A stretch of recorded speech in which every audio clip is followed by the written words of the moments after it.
Joan Sawyer, Kim, Lackey, Levine, Linder, Lopez, Lowe, Mainshine, Mathis, Mays, McCarty, Medina, Melendez, Mullen, Nazarian, Obernolte, O'Donnell, Olson, Patterson, Quirk, Rendon, Ridley Thomas, Rodriguez, Salas, Santiago, Steinorth, Stone, Thurmond, Ting, Wagner, Waldron, Weber, Wilk, Williams, Wood.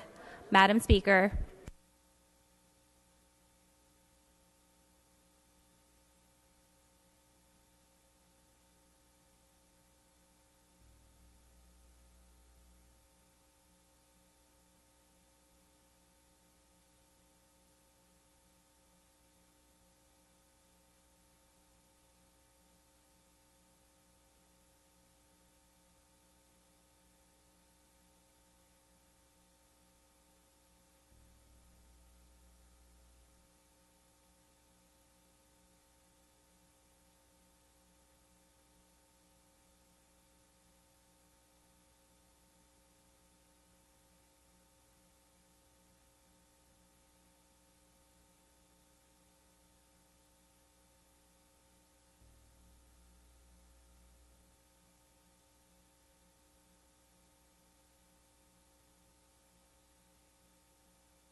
I'd like to ask our guests and visitors in the rear of the chamber and in the gallery to please stand for the prayer. If I could ask everyone to please stand for the prayer. Today's prayer will be offered by Father Papademos. Good afternoon. Let us pray. Lord, you already know how each one of us compares to other people.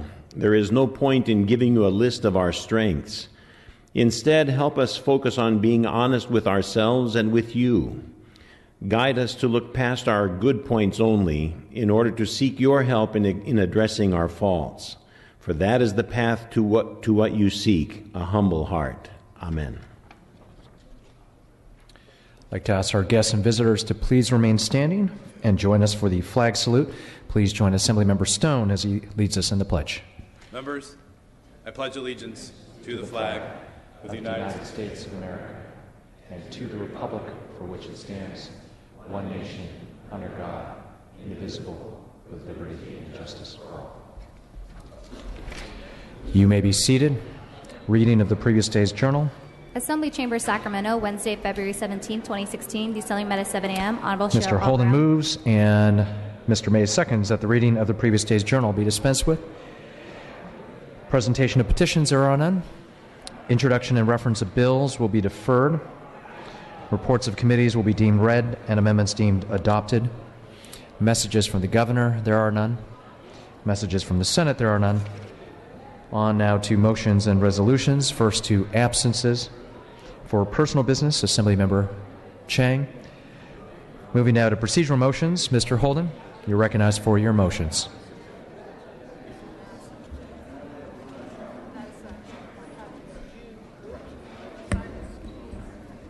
Thank you, Mr. Speaker.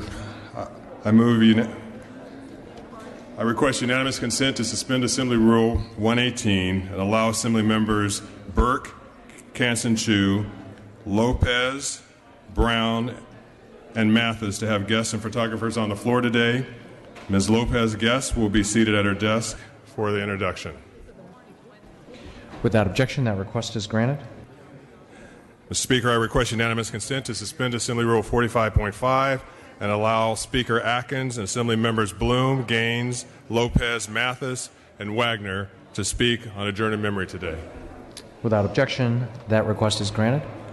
Mr. Speaker, I request unanimous consent to suspend Joint Rule 62A, the file notice requirements, to allow the Budget Committee to notice, to meet, and to hear Senate Bill 86, Committee on Budget and Fiscal Review, on Tuesday, February 23rd, 2016, and Wednesday, February 24th, 2016, upon call of the Chair and room to be determined.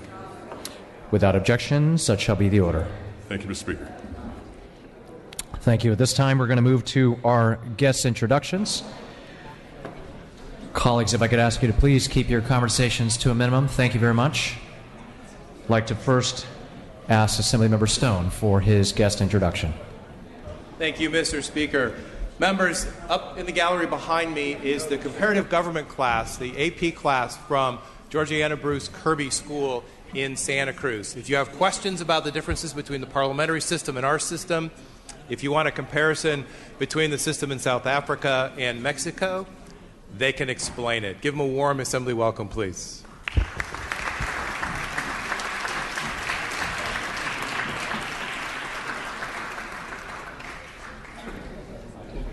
Thank you, Mr. Stone. I'd like to now recognize Assemblymember Burke for her guest introduction. Thank you, Mr. Speaker and members. As Vice Chair of the Legislative Black Caucus, it is my pleasure to introduce a Californian who has worked to address racial inequality, inspire civic engagement, and promote better health for all.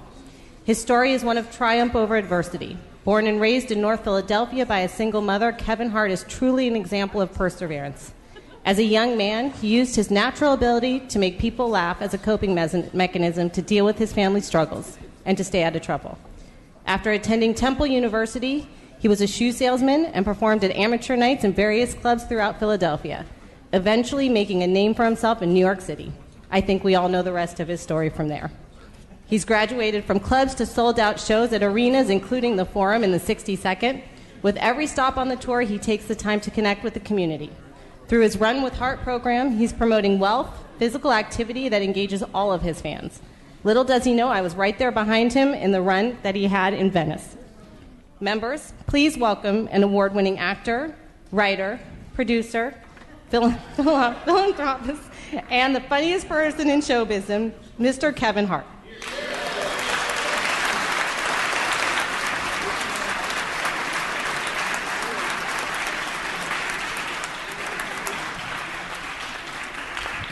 Permission to allow Mr. Hart to address this body, please.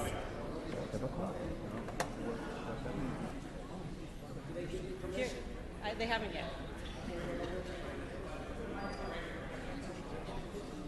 we get permission?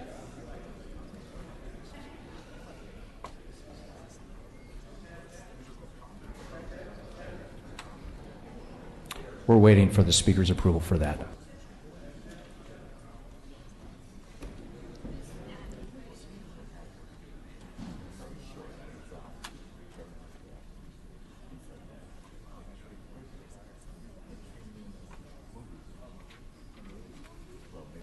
Without objection, Mr. Hart.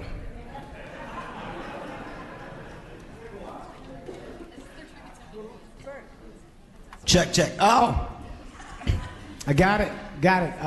Thank you for granting me permission to speak. That could have been weird if you guys gave me something that didn't let me say thank you.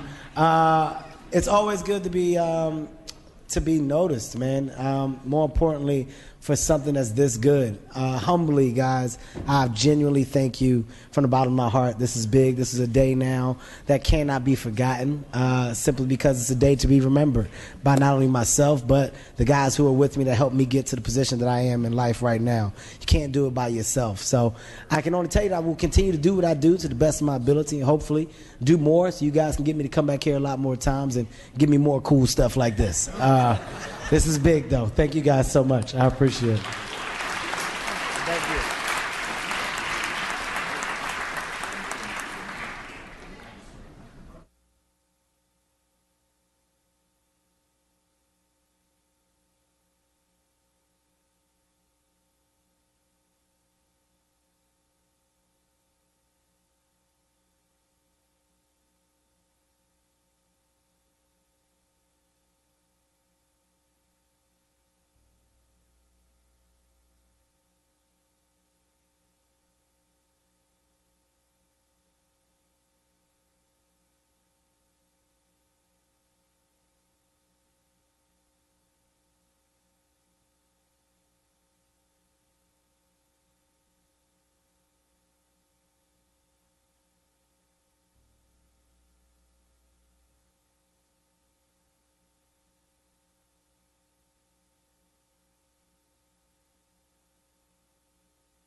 We're going to continue now with the rest of our guest introductions. I'd like to recognize Ms. Gaines for her guest introduction.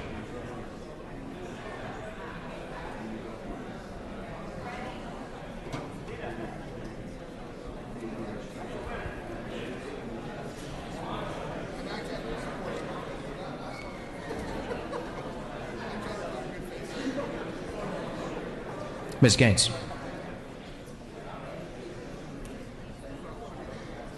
On December 18th, as the rain poured into Hornet Stadium at Sacramento State University, the Del Oro High School Golden Eagles stood as improbable state champions.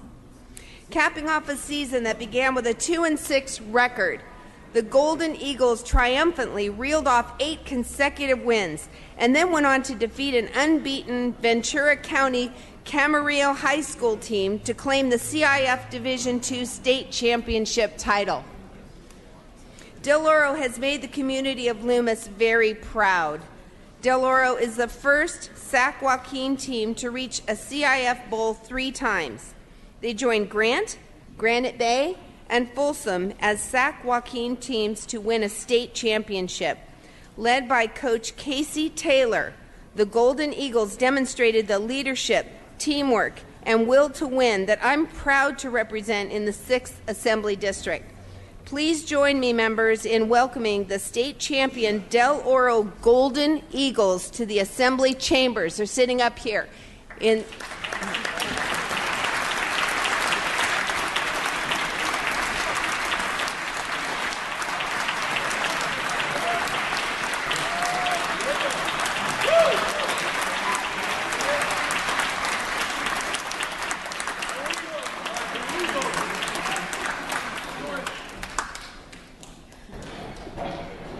Thank you, Ms. Gaines.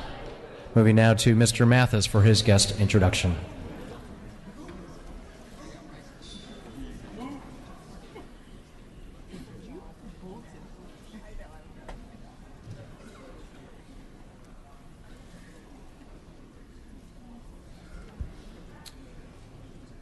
Permission to use a prop? Without objection. Thank you. The Rawhide is a Class A minor league baseball team for the Arizona Diamondbacks in Visalia, California. Visalia is one of the 4 oldest cities in the Cal League.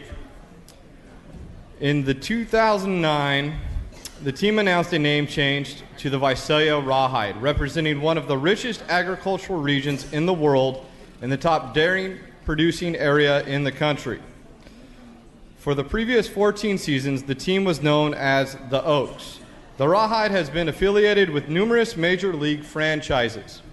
The Rawhide was also honored as the California League's Excellence in Community Service Award recipients for the 2015 season.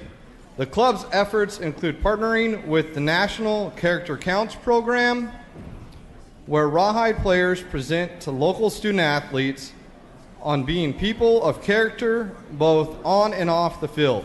The host family program, every player and coach lives with local families during the season.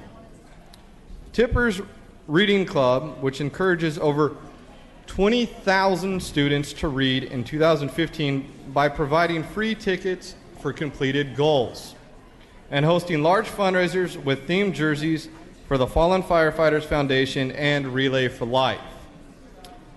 Wanted to thank the Rawhide organization for all they have done in their 70 seasons in Visalia and surrounding areas.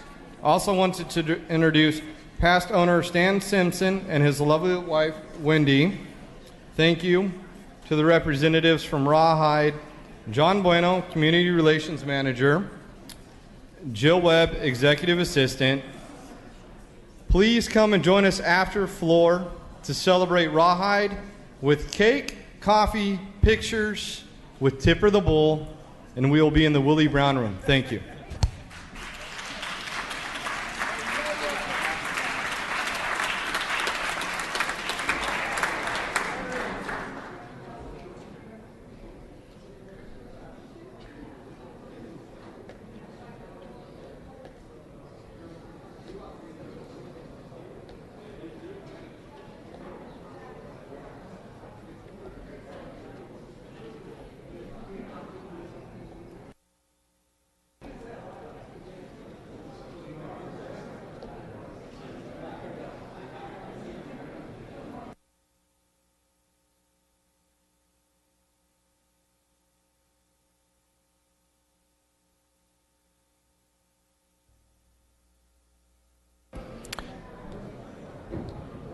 Thank you, Mr. Mathis. Colleagues, I'd like to ask everyone if you could please take your seats so we could give an appropriate welcome to a very special dignitary who we have up to welcome next. This time I'd like to recognize Assemblymember Kansen Chu for his guest introduction. Thank you very much, speakers and members. I'm honored to welcome the Director General Joseph Chongling Ma and Executive Director Brian Pan from Taipei Economic and Cultural Office in San Francisco and my wife Daisy Chu on the floor. I ask my colleague to join myself and my guest in celebrating this New Year's Lantern Festival. The Lantern Festival occurs on the first full moon of the new year and represents a culmination of the New Year Festival. Traditionally, the Lantern Festival involves the construction and lighting of red lanterns, symbolizing the declining darkness of winter and the celebration of the New Year's in Chinese culture. To celebrate, I invite all the members to join my staff, myself, and my guests in room 125 following the floor session for a small Chinese dim sum reception. Thank you very much, and please join me to welcome Mr. Ma, Mr. Pan, and my wife Daisy Chu.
Welcome, Mr. Director.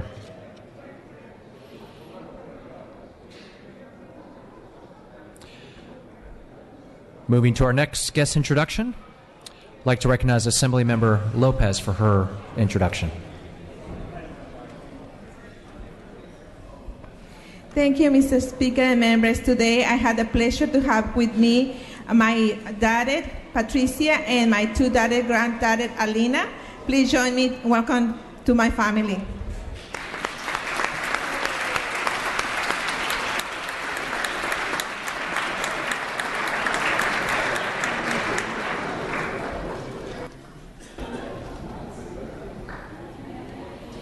That concludes our guest introductions for today. We're going to move to business on the daily file. On our reconsideration items, all items will be continued on Apologies, we had one more guest introduction who was added. Assemblymember Brown, I'd like to recognize you. Thank you, Mr. Speaker. I really appreciate you coming back to me. In the gallery, I have two guests. Diane Gandera, she's in the United Steelworkers, Local 7600. And I have Lorena Corona. She's on the school board in Fontana, California, and is also very much involved at Chaffey College. And beside me, I am so honored to have my firstborn. Her name is Lynn Summers, and she's the vice president of Local 7600 Steelworkers. She's my daughter. She is the mother of my 4 grandchildren, and also the grandmother of my 7 great-grandchildren. So please welcome my daughter, Lynn Summers.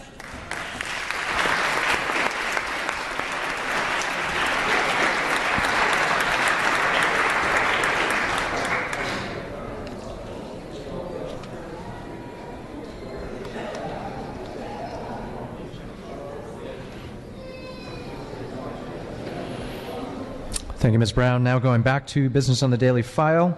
All items with regards to reconsideration will be continued, and with regards to the Assembly third reading items, they will all be passed and retained, as will the Senate third reading items, and there are no items on the consent calendar today.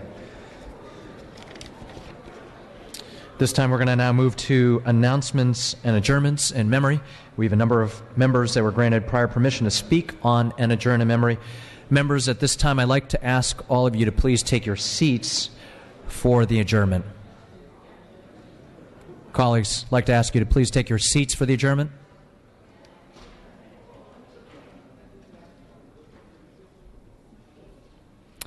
This time I'd like to recognize Speaker Atkins for the first adjourn. Thank you, Mr. Speaker. Members, I rise to ask that the Assembly adjourn in memory of a revered local leader, Margaret Schlesinger. Margaret was a community and environmental activist who served as the first mayor of the city of Solana Beach. Her tireless efforts helped Solana Beach become a city in the first place. When the city held its very first election, Margaret received the most votes and became the mayor. As one of her dear friends told the San Diego Union Tribune, she was everybody's hero and a role model in the community. She was especially committed to preserving the coast for everyone to enjoy, and the quality of life in Solana Beach definitely reflects her efforts. Margaret passed away at the age of 80 on February 9th, surrounded by her family.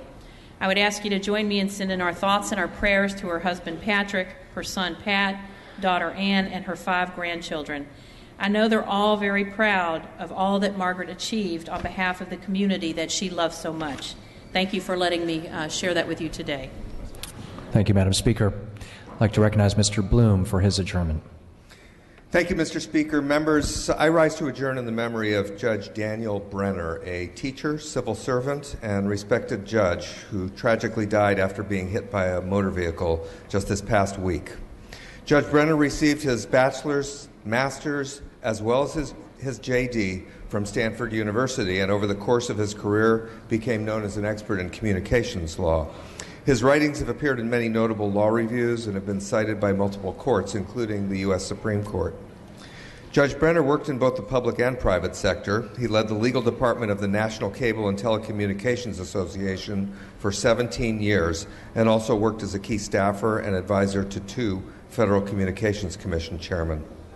In addition to his professional work, Judge Brenner served on numerous boards and adjunct faculties, including the Corporation for Public Broadcasting, Georgetown University's Law Center, and USC's Gould School of Law.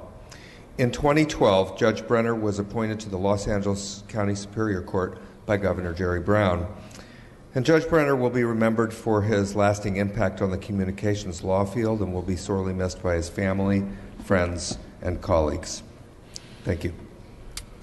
Now I'd like to recognize Ms. Gaines. Thank you, Mr. Speaker. I rise to request that we adjourn today in the memory of Del Oro High School football player Ronnie Andrews.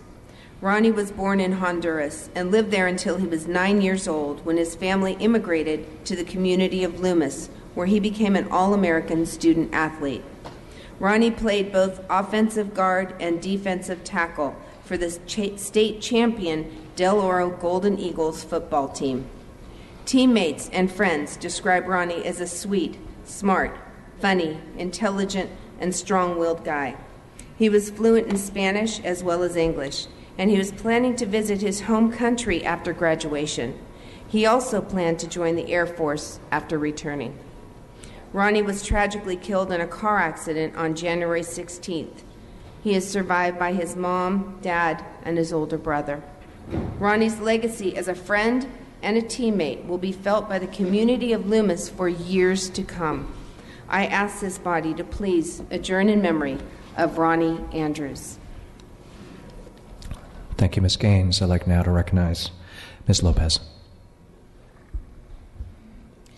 Thank you, Mr. Speaker and members. Today I rise and ask the Assembly to adjourn in memory of Julie Ann Ruelas. Julie was very active in my district. She was a resident in the city of San Fernando and a council member for 6 years. During her time on the council, she was advocate for art, teaching, and children. She started the San Fernando Museum Art and History and the Escuela de la Gente Children's Center in Pacoima. She honored and was the director of Ruelas Gaviota Family Care Home.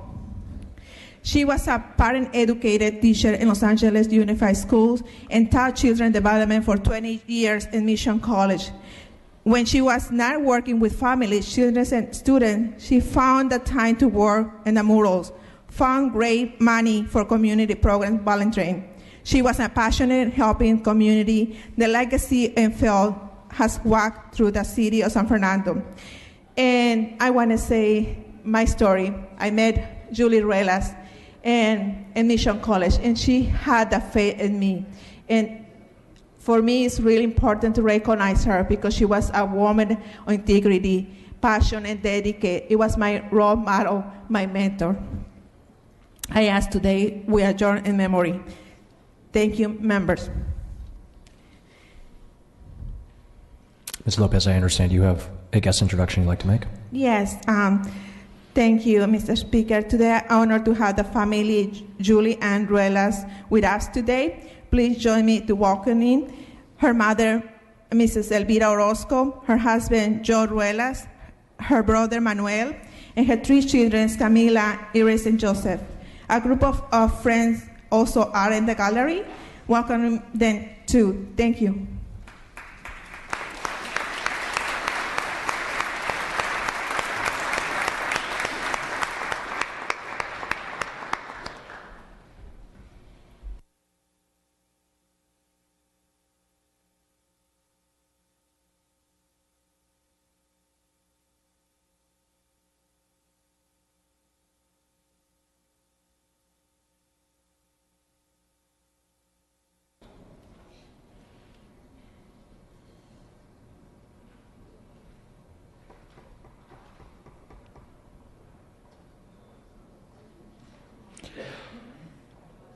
I'd like to now recognize Mr. Mathis for his adjourn in memory.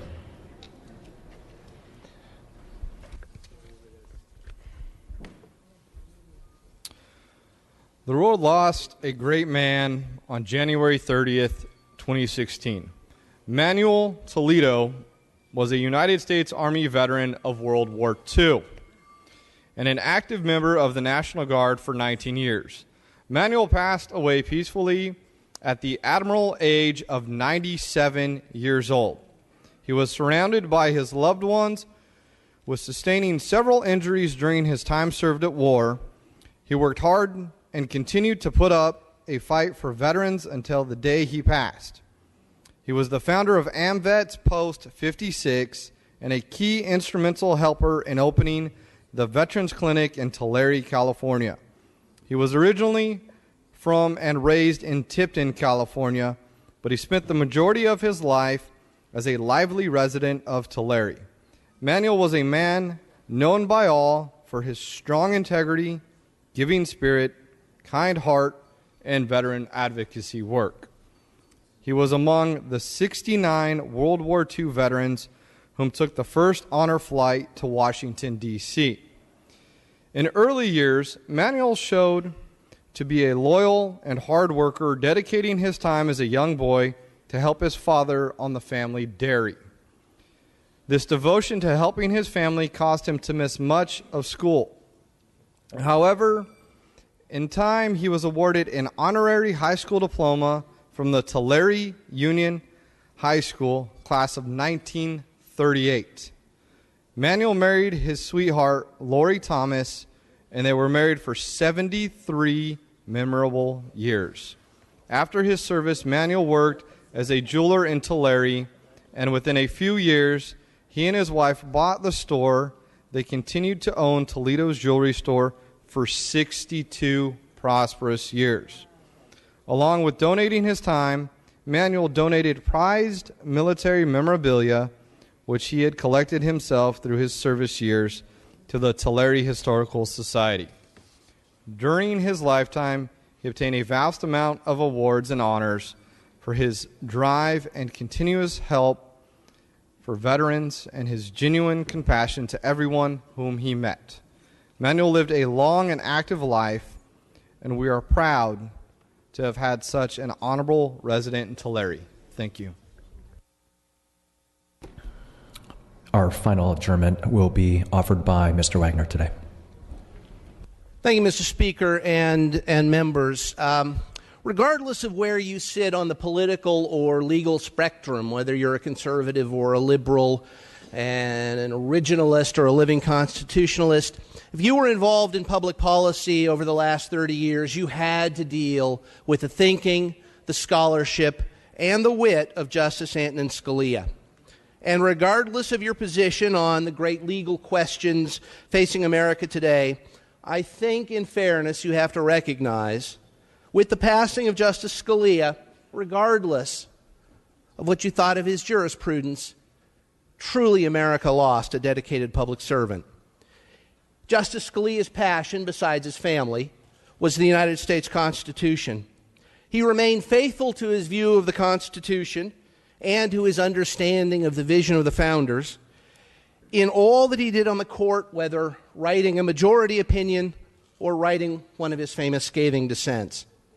I think one of the keys to the man, not to the justice, but to the man, is that his best friend on the court, by all accounts, was the court's most liberal member, Ruth Bader Ginsburg. Maybe there's a bit of a lesson for that, in that for us.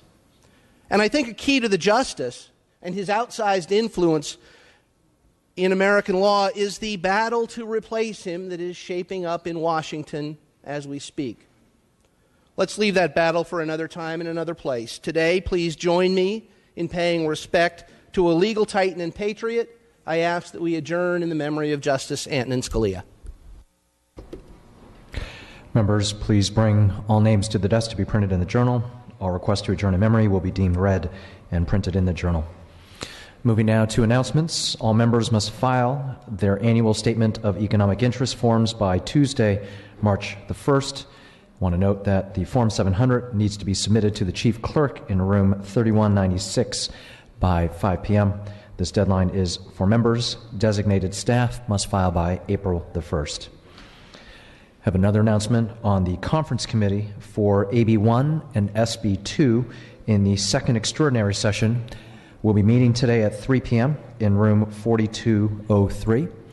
And the session schedule this week is as follows. Tomorrow, Tuesday, February the 23rd, check-in session. Wednesday, February the 24th, check-in session. Thursday, February the 25th, floor session at 9 a.m. All other items remaining will be passed and retained. All motions continued. Seeing and hearing no further business, I'm ready to entertain a motion to adjourn. Mr. Holden moves, and Ms. Waldron seconds that this House stands adjourned until Thursday, February the 25th at 9 a.m. Quorum call is lifted.